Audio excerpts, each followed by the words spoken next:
Hello friends, कुंजैत के training session में आपका स्वागत है। आज हम बात करेंगे इंसेक्टिसाइड एक्ट 1968।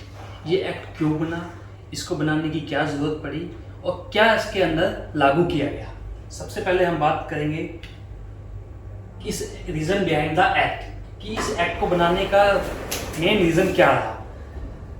इन 1958 काफ़ी लोग मारे गए जिसका मेजर कॉज सामने आया insecticide parathion. Likewise, in 1962 West Bengal and Assam similar case highlight हुए जिसका भी मेन कॉज सामने आया इंसेक्टिसाइड पैराथिन। तो इस चीज़ को लेके गवर्नमेंट ने डिसाइड किया कि क्यों ना इंसेक्टिसाइड के लिए एक एक्ट बनाया जाए जिसमें इनके यूज़, सेल, मैन्युफैक्चर को ध्यान में रखते देखा जाए कि वो ह्यूमन बींग्स और एनिमल्स पे कोई रिस्क ना हो। इसके बाद ड्राफ्टिंग ऑफ द बिल, ये बिल ड्राफ्ट हुआ based upon the chief justice Bombay high court Shri JC Shaw report on the poisoning cases. JC Shaw जो थे chief justice of Bombay high court, उन्होंने एक रिपोर्ट पेश की जिसको लेके ये डिसाइड गवर्नमेंट ने डिसाइड किया कि इसको हम establishment of central insecticide board की एक इंसेक्टिसाइड बोर्ड बनाया जाए, रजिस्ट्रेशन कमेटी बनाई जाए, सेंट्रल इंसेक्टिसाइड लैब बनाई जाए, इंपोर्ट और मैन्युफैक्चरिंग कंट्रोल किया जाए और sales and distribution of insecticide भी कंट्रोल किया जाए।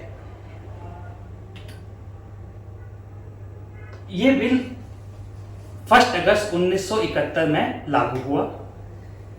N act to regulate the import, manufacture, sale, transport, distribution and use of insecticide. इस एक्ट में क्या था? इस एक्ट में क्या मैन्युफैक्चर किया जाए, कैसे सेल की जाए, कैसे उसको इंपोर्ट किया जाए, कैसे उसका यूज़ किया जाए, कैसे डिस्ट्रीब्यूशन किया जाए, ताकि ह्यूमन बींग्स और एनिमल्स पे इसका कोई इफेक्ट ना हो। इस चीज़ को लेके इस एक्ट को बनाया गया to prevent the risk of human beings और एनिमल। इस एक्ट नंबर 46 ऑफ 1968, ये एक्ट नंबर 46 ऑफ 1968 है जिसके अंदर है टोटल 38 सेक्शंस।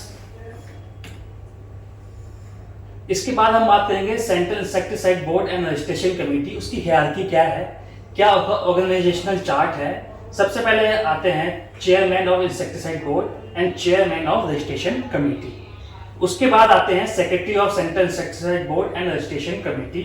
उसके अंदर यूनिट्स आती हैं, bioefficacy units, chemistry units, medical toxicology, packaging, labelling, legal unit, administration. This is the hierarchy of the central insecticide board and registration committee.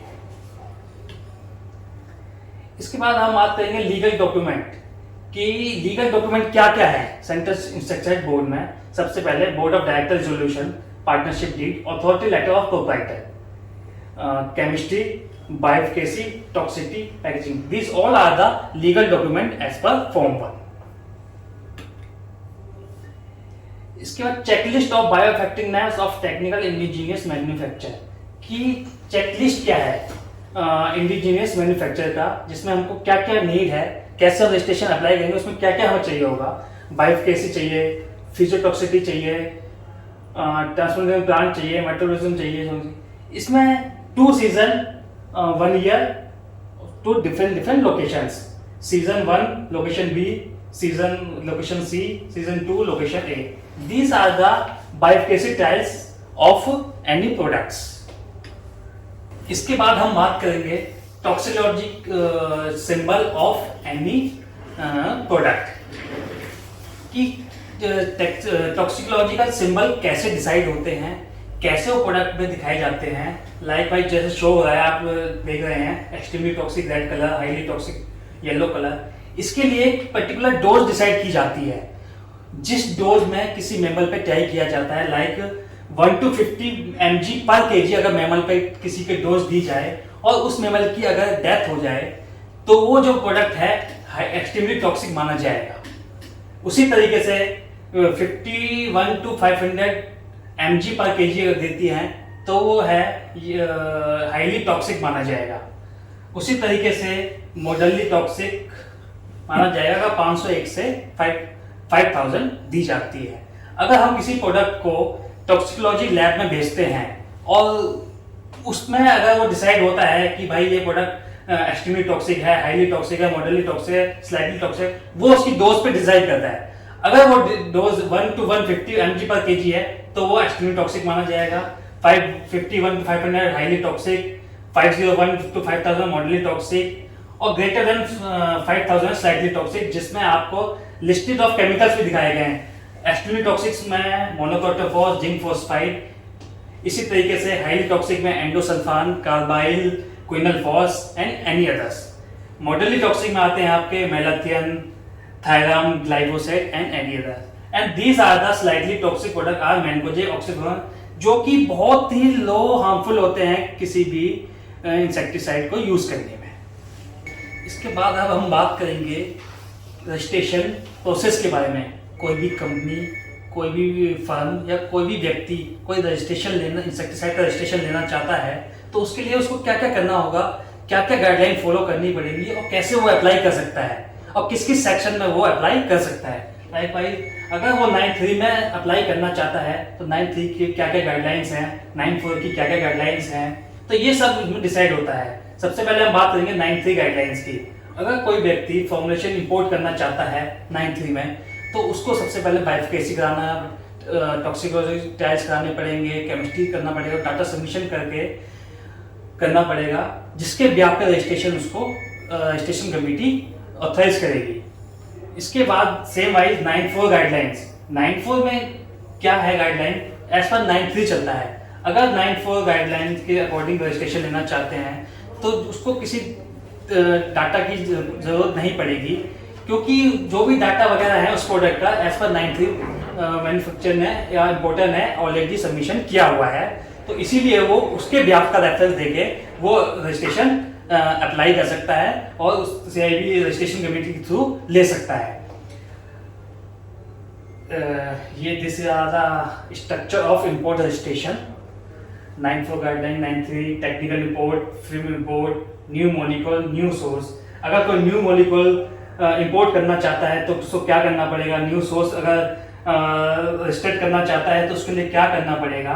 This are the registration process. सबसे पहले हम बात करेंगे new molecule. Like भाई किसी company ने कोई new molecule generate किया और वो उसको CIB के शेड्यूल में ऐड कराना चाहता है, तो उस सब के लिए उसको सबसे पहले उस प्रोडक्ट का बायोफिकेसी टेस्ट कराने पड़ेंगे, पैकेजिंग करानी पड़ेगी, केमिस्ट्री डाटा जनरेट करना पड़ेगा, टॉक्सिकोलॉजी डाटा जनरेट कराना पड़ेगा और उन सबको रिपोर्ट जो है उसको CIB में सबमिशन करनी पड़ेगी, जिसको CIB के जो भी एक्सपर्ट्स हैं वो गो थ्रू करेंगे और उस बिहाफ पे अगर वो सेटिस्फाइड पाया जाता है कि as per guidelines this all are the okay and no harmful effect on animals and human beings and natures, तो वो उसके बिहाफ पे उसको रजिस्ट्रेशन दे देंगे। इसके बाद checklist for bioefficacy for TIM versus TI। ये एक चेकलिस्ट है टिम वर्सेस TI, जिसमें कि आपको पहले ही बताया गया था कि बायोफिकेशन टेस्ट कराने हैं, फिजियोटॉक्सिकोलॉजी टेस्ट कराने हैं, भाई एक सीजन होना चाहिए या फिर एक लोकेशन होनी चाहिए या फिर डिफरेंट क्रॉप होनी चाहिए। इसके बाद हम बात करेंगे 9(4) फिल्म एंड 9(4) टिम। 9(4) फिल्म में क्या है, सीधा एप्लीकेशन सबमिशन करना है और उसको एक्सपर्ट द्वारा चेक होगा और उसको रजिस्ट्रेशन दे दिया जाएगा। इसके बाद बात आएगी 9(4) टिम की। 9(4) टिम में केमिस्ट्री डिपार्टमेंट अलग होता है, टॉक्सिकोलॉजी अलग होता है, बायोफिकेसी अलग होता है, पैकेजिंग अलग होता है, लीगल अलग होता है। These all are the departments who can check the process of 9(4) टिम रजिस्ट्रेशन। केमिस्ट्री वाला अपनी केमिस्ट्री देखेगा, टॉक्सिकोलॉजी टॉक्स देखेगा, बायोफिकेसी देखेगा, पैकेजिंग देखेगा, लीगल देखेगा। This all angles are satisfied with the product registration। अगर वो उससे satisfied हैं तो वो अपनी रिपोर्ट सबमिशन करेंगे। अगर वो satisfied नहीं है तो उसमें एक डेफिशिएंसी लगाई जाएगी कंसर्न डिपार्टमेंट द्वारा। कंसर्न डिपार्टमेंट अपनी डेफिशिएंसी जनरेट करेगा, जो कि जो भी मैन्युफैक्चरर है, कंपनी है, उसके पास उसको शो होगी। अगर वो submission of reply along with the application, उसके बाद वो उसका रिप्लाई करेगा, उस डेफिशिएंसी को समझेगा और उसका रिप्लाई बना के अपने जो भी डेफिशिएंसी कंसर्न डिपार्टमेंट में हुई है वहां उसको सबमिट कर देगा, जिसके बाद उसका रजिस्ट्रेशन इजीली अवेलेबल हो सकता है। अगर कोई डेफिशिएंसी नहीं दोबारा जनरेट होती तो वो नेक्स्ट RC में जाएगी और फाइल विल बी अप्रूव्ड। इसके बाद हम बात करेंगे grant of licence. Person organization designing, जैसे ही हमने बात की थी कि person organization designing to manufacture sale stock executive for sale can apply, कोई भी पर्सन या ऑर्गेनाइजेशन इसके लिए अप्लाई कर सकता है सेल, मैन्युफैक्चर और लाइसेंस के लिए। Licence provided may be valid for a specific period life time and may need renewal from time to time. Licence जो है एक स्पेसिफिक पीरियड के लिए दिया जाता है जो टाइम टू टाइम रिन्यूअल होता है और may be it's permanent. Licence application subjected to the fees the particular insecticide as per the section apply. Licence जो है उसकी fees as per the section decide की जाती है कि आप जिस भी सेक्शन में अप्लाई करना चाहते हैं तो उसके अकॉर्डिंग उसकी फीस डिसाइड की जाती है CIB द्वारा। और इसके बाद हम बात करेंगे इंसेक्टिसाइड इंस्पेक्टर कि इंसेक्टिसाइड इंस्पेक्टर क्या है।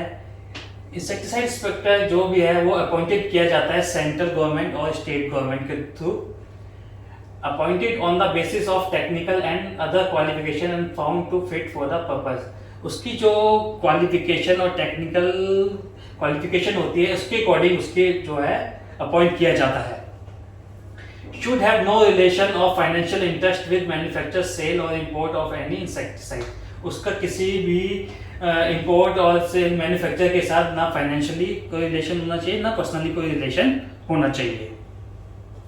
इसके बाद every insecticide inspector is deemed to be a public servant. हर एक इंसेक्टिसाइड इंस्पेक्टर एक पब्लिक सर्वेंट माना जाता है।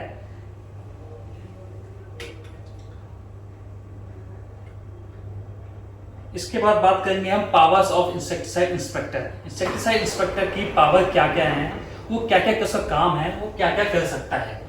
To enter and search at all reasonable time to any premises manufacturing site, storage, distribution site. वो किसी भी टाइम किसी भी लोकेशन पे मैन्युफैक्चर हो या फिर सेल डिस्ट्रीब्यूटर हो जाके इंस्पेक्ट कर सकता है, सर्च कर सकता है किसी भी सैंपल को उठाकर, किसी भी प्रोडक्ट को उठाकर कि वो एज पर स्पेसिफिक गाइडलाइन है या नहीं है। Examine and search insecticide related document, sales data, record etcetera. उसके बाद वो जो भी प्रोडक्ट कंपनी बना रही है या सेल कर रही है उसके बाद मैन्युफैक्चरिंग लाइसेंस है या सेल का लाइसेंस है या नहीं है, ये कोई डाटा है या नहीं है, उन सबको भी रिकॉर्ड चेक करना इंसेक्टिसाइड इंस्पेक्टर का काम है। He can stop sales, seize stock and take sample analysis through SPTL, RPTL। अगर उसको पाया जाता है कि भाई जो भी एक प्रोडक्ट बना रहे हैं या सेल कर रहे हैं ये इलीगली कर रहे हैं या उसके बाद इनकी कोई लाइसेंस नहीं है या फिर कोई परमिशन नहीं है, तो वो उस प्रोडक्ट की इमीडिएट सेल को सीज कर सकता है, उसके स्टॉक को सीज कर सकता है। उसके पास ये पावर है कि वो उसको सीज करके उस सैंपल उठाकर SPTL, RPTL में भेज सकता है और उसको एनालाइज के लिए भेज सकता है जहां से उसको रिपोर्ट मिलेगी। In all the cases, communication to the manufacturer distributor to be given on standard form, sample withdrawal notice, stop sale notice। अगर कोई प्रोडक्ट किसी भी लैब में मिसदान पाया जाता है तो वहां से एक नोटिस जनरेट होता है जो इंसेक्टिसाइड इंस्पेक्टर को दिया जाता है और वो इंसेक्टिसाइड इंस्पेक्टर उस नोटिस इशू करता है उस मैन्युफैक्चरिंग फर्म के लिए, जिसमें कि वो बताया जाता है कि आप इस प्रोडक्ट को सेल नहीं कर सकते हैं, ना ही आप बना सकते हैं, जिसमें फर्दर एनालिसिस।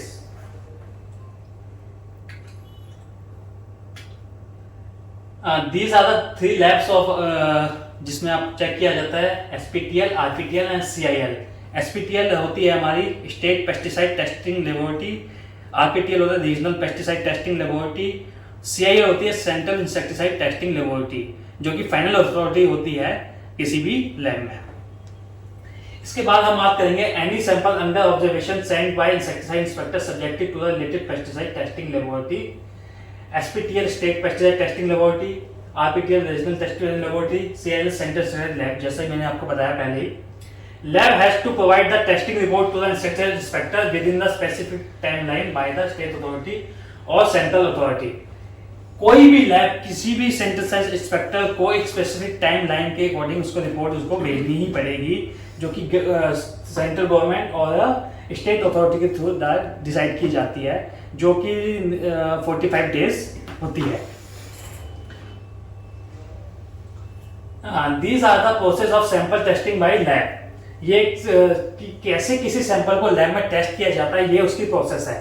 सबसे पहले सैंपल विड्रॉन बाय इंसेक्टिसाइड, एक कोई भी इंस्पेक्टर जो भी सैंपल विड्रॉल करता है उसके बाद वो उस रिपोर्ट एनालिसिस के लिए उस लैब में भेजता है, स्टेट लैब में या फिर आरपीटीएल लैब में, रीजनल पेस्टिसाइड लैब में। Insecticide inspector observe report as fit for the use. अगर वो रिपोर्ट सेटिस्फाइड नहीं है या फिर कोई एज पर स्पेसिफिकेशन है तो वो उस कंपनी या मैन्युफैक्चरर के अगेंस्ट एक नोटिस इशू करता है जिसमें उसको दिखाया जाता है कि भाई आप इस प्रोडक्ट को ना सेल कर सकते हैं ना ही आप बना सकते हैं till further notice. These are the example of sample withdrawal जो कि एक इंस्पेक्टर के द्वारा सैंपल फॉर्म दिए जाते हैं, फॉर्म 20 या फॉर्म 5। ये फॉर्म जिसमें कि प्रोडक्ट की सारी इंफॉर्मेशन फिल होती है कि प्रोडक्ट क्या नाम है, क्या उसका बैच नंबर है, मैन्युफैक्चरिंग लाइसेंस क्या है, डेट ऑफ एक्सपायरी क्या है, डेट ऑफ मैन्युफैक्चर क्या है, कौन सी मैन्युफैक्चर्ड बाय है, मार्केटेड बाय है। तो ये सारी डिटेल इस फॉर्म में फिल की जाती है और इस फॉर्म को जो इंस्पेक्टर है उस कंपनी को दिया जाता है। Defence which can be applied by manufacturer और डिस्ट्रीब्यूटर। अगर किसी कंपनी को लगता है कि भाई ये हम जो हमारे प्रोडक्ट हैं वो एज पर हमारे स्पेसिफिकेशंस हैं, एज पर सीआईबी गाइडलाइंस हैं, उसके बाद भी अगर वो मिसब्रांड हो रहे हैं तो वो उस चीज को लेकर डिफेंस कर सकता है, एक पर्टिकुलर फॉर्म भर के उसको डिफेंस कर सकता है, जिसमें दिखाया जाएगा under section 33 manufacturer distributor might seek defence for testing by CIL if he thinks structure under observation is fit for the purpose.